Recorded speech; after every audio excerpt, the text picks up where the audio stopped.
Le rituel de la génisse rousse, tel qu'il était établi dans la loi mosaïque, était relativement simple. Depuis lors, le judaïsme a ajouté de nombreuses normes et critères supplémentaires.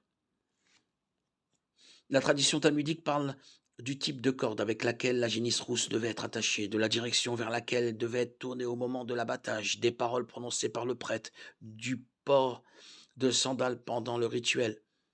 Les règles rabbiniques énumèrent de nombreux éléments qui empêchaient la génisse rousse d'être sacrifiée.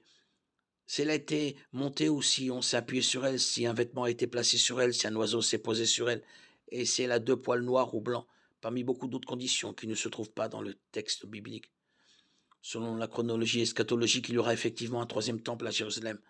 Jésus a prophétisé la profanation du temple pendant la tribulation, Matthieu 24, 15, 2 Thessaloniciens 2, 4. Pour que cela se produise, il faut évidemment qu'il y ait un temple. En supposant que ceux qui consacreront le temple de la fin des temps suivent la loi juive, ils auront besoin de descendre d'une génisse rousse mélangée à de l'eau pour la purification cérémonielle.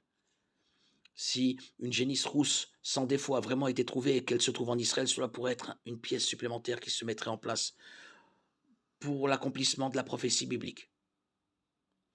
Faut-il donc trouver une génisse rousse avant l'enlèvement? Non. Jésus peut revenir chercher les siens à tout moment. L'enlèvement ne dépend pas de la présence d'une vache rousse. Une génisse rousse doit-elle être trouvée avant que le temple ne soit reconstruit? Pas nécessairement, bien que les défenseurs du temple en veuillent certainement une à des fins cérémonielles. Les sacrifices d'animaux, quels qu'ils soient, sont-ils nécessaires aujourd'hui? Non. Jésus a satisfait à toutes les exigences de la loi, et son sacrifice apporte le vrai pardon et la vie éternelle. Les Écritures opposent explicitement la cérémonie de la génisse rousse au sacrifice plus important du Christ. En effet, le sang des boucs et des taureaux, ainsi que la cendre d'une vache dont on asperge ceux qui sont souillés, les rendent saints en leur procurant une pureté rituelle.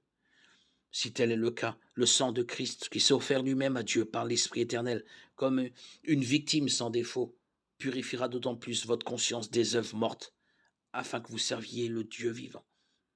Hébreux 9, 13, 14.